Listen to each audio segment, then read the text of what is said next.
it is your buddy, Peace and Harmony, with you here today. Much love going out to all the beautiful empowered harmonizers. We are zooming in and focusing in a little bit more in depth on a great Vera question, and that is how to overcome that feeling of sort of over involvement, especially when the relationship has become very overtly and covertly difficult. How can you stop or cease that pattern? I think that's a great question, and also, it speaks to the difficulty. Why is it so difficult to do the right thing? Why is it so difficult to say no and mean no? Why is it so difficult to have authority over your own self-preservation, protection, and self-actualization? I would say it's very difficult, and sort of it's understanding, I would say, the role of supply. When you're in a relationship with a narcissist or a psychopath, you are one of supply. You are one of sustenance. There is something that you provide them, and usually it's something that you're not privy to. You might be privy to it, but you really might not be in full awareness. You could be providing them a place to rest their head, a place to eat, a place to work, a place to hide, a place to have an outlet and sort of get their own dopamine on. Either way, it does not matter. What boils down to it, namely, is that you are a source of supply, which means you are like a sundry. You're like flour or sugar. You are an element, or you are instrumental in some very sort of lower level way that has to do with survival. So there's something usually, I would say, instrumental or mechanical that you do for them on a routine basis that sort of keeps cog going, if you will. It keeps the wheel going. It keeps you in that locked up in a victimizing or toxic relationship. There's a feeling then of loyalty that you must then, to keep the momentum going, that then usually the victim takes on. They become very loyal to the abuser because of the very nature of being supply is to keep that other person satiated, happy, or moving what you feel is in the right direction. Problematically, though, is the relationship with a narcissist doesn't have a sustainability or a long range outcome for success, because usually there's something about their personality disorder that causes them to break the bonds and terms of the relationship. There's something that crosses a line, but usually that line, it becomes very unmanageable, or it becomes inflexible to the supply source because they're so used to, really, I would say, going up to the limit. What is the best that I can do to please or appease a narcissist? It becomes an autonomic practice, just like you're on autopilot. For those people, they become very programmed or trained in this way. So you really have to become mindful and aware of your role. And when you are sort of leaving your own needs behind while they're there in blind sight. So people become so unaware of what they need that they cannot act on them. They become disconnected. And this is usually because they're in a fend-off mode. As a supply source, usually there is going to be a problem where you are pit up then against another to sort of get you to work harder or prove your loyalty. That could become another important or difficult and compromising stage of the game. And so how do you sort of come back out of that? You really have to come back to your senses. You have to be able to come back into something that is about you and for you, that you are comfortable about in your body and that you feel good about, and you can be acknowledged and validated for that, and not shamed for any sort of wrong. If there's a trespassing, there's a acknowledgement and a validation. But when people get to be very sort of nitpicky that is because then they're sort of looking for people just to support them and sort of oogle over them. The narcissist sort of wants this, high level of admiration and acknowledgement. And so if you are always instrumental in that, you're going to begin oftentimes to feel like a cog, and you cannot feel authentic or on that deeper level because you're always used to focusing on another's needs and it doesn't become about you. There's a real difference when a supply source can kind of come into their own body and acknowledge and validate where their own tensions are, where their own feelings are. It's not about dissociative personality. We're talking about coming back into a balance and a sort of being able to look for oneself and within and be able to detach and have the trust, which means a real bond, a bond enough with this person that you can be separate and distinct and not worry about it. The bond chemical of trust is oxytocin. It's that feel good. Oh, I'm so glad to see you. It's that relief. It's that reliability. It's that trust. And that you oftentimes feel will not be violated.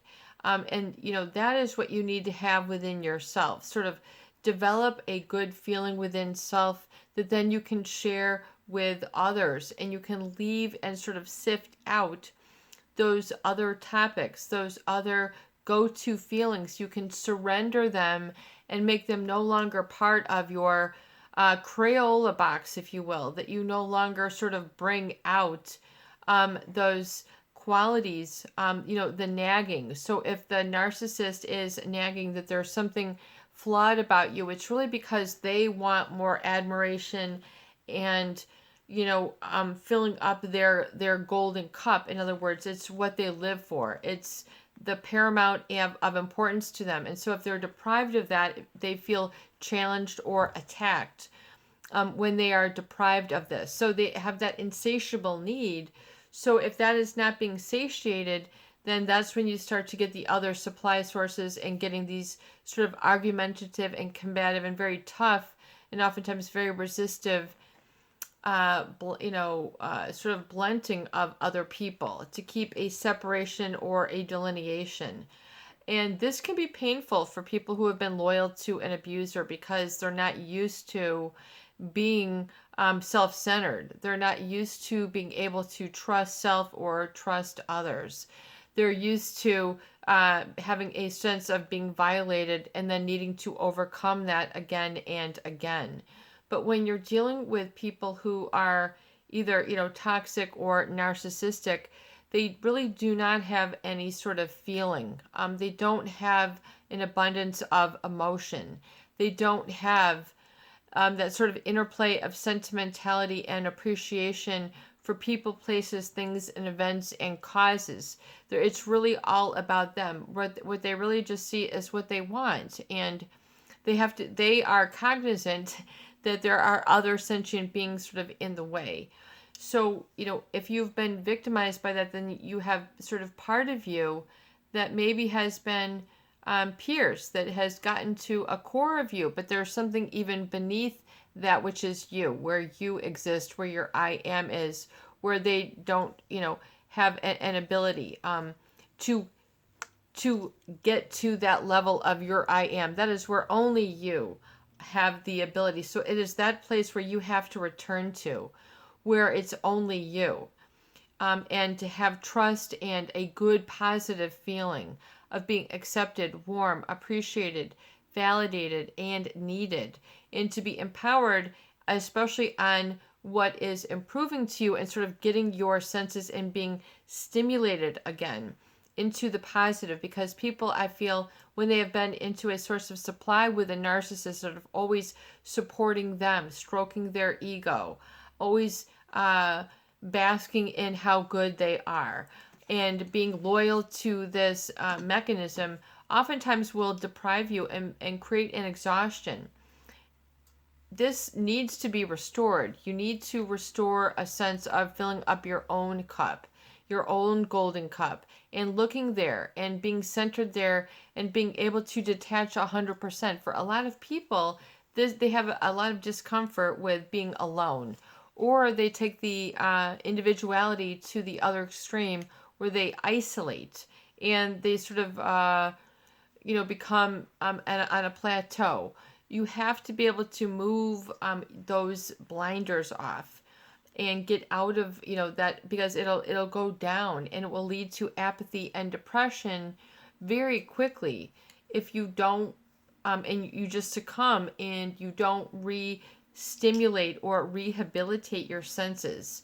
And that's all of your senses. You might need some quiet time, you might need some downtime, but you also need to aliven and awaken your stimulation of coming back to a good positive feeling where you feel energized, where you feel enthusiastic, you feel a sense of purpose. And usually that experience has not been flourishing. You have not been existing in that space. You've not been breathing in the air. You haven't been breathing in, that sort of joy, because those people who are psychopathic specifically, they don't experience joy. It's just all about what stepping stones can they get to where they want, and then as long as they're there, they're there. You're very objectified, and so you can become feeling very instrumental or objectified, meaning all you do are things to help get them ahead, and you don't really have that degree of sense of self or self-actualization or self-importance. So that needs to become an understood pursuit, that you are important. You are not just supply. You are not just second fiddle. You are not just the ground with which something great is going to be walked upon. You are the greatness. You have to wake up to that, and then really, I would say to resensitize is to expand your limits, especially when it comes to physically, emotionally, psychologically, spiritually, and all of these sort of this, I would call it your emotional repertoire, or what you experience and what you appreciate and what is energizing to you and where it brings you into your life. Because if your supply, you're living really from the outside in. And you're losing a sense of being centered and focused within yourself so that you have something to protect. There becomes a time, I would say, in a relationship with a malignant narcissist or a psychopath where people basically feel they have nothing to lose. So they end up like throwing it all away, and they succumb to the overpowering influence of these manipulators. Don't succumb. Don't become just instrumental. You are not just a punching bag for which they can criticize or unload their insecurities. You are a sentient human and growing and evolving human being. You're so much more than what they see. So move away from that limited filter, from those people oftentimes who have a lot to gain from making you look bad or creating a sort of a smear campaign about you. And the nagging is oftentimes because they are not feeling that sense of adulation that they need. They are not getting that. So things are not in the dimension with which they have prepared. So they narcissists particularly do not like to be challenged, especially when it comes up to bringing up your needs. They can't. It's very difficult for them to share the same space. So you have to be able to crack it open and get into that same space rather than stuffing down the feelings. The feelings that are very hard are one of being. I think oftentimes the supply oftentimes is not feeling as attractive. They're not feeling as important. They don't have a sense of being centered. Oftentimes then they get into the anxiety and avoidance states where they become very uncomfortable. Then when the coin does flip, like they might get a moment with a narcissist, like, here's your chance to prove if you're good enough. And then if you don't make it in the 5-second reel, and then you're just, you don't have a chance.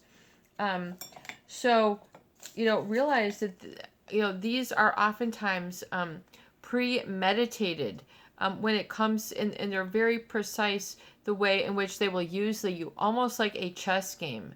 So it's almost like they have created a mold for you before you were even on the scene.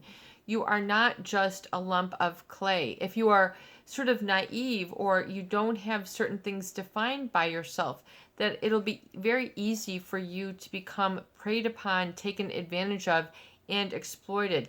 Meaning you will be there to satisfy their needs and they'll have no qualms, regrets, or problems with your suffering. You then become victimized and then feel that you have to survive. You have to get out of that sort of nutshell, that sort of bubble, and crack it open. I mean, literally step out of it like Lady Gaga when she was in that egg.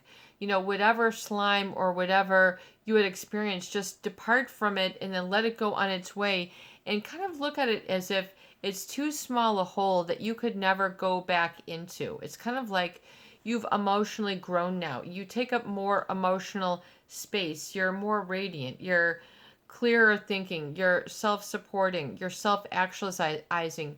You're not just caught up on the survival.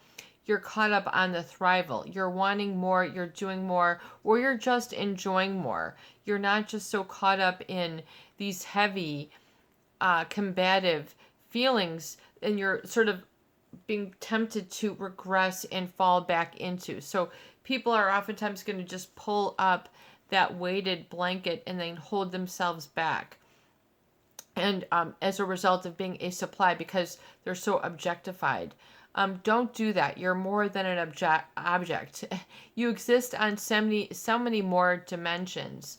And we talk about really evolving and stimulating from those and resensitizing, so you have a greater sense of self and you're not just limited and inhibited or using other sort of coping mechanisms just to live your life and flourish. This is your buddy, Peace and Harmony, with you here today, and I hope that these videos do help.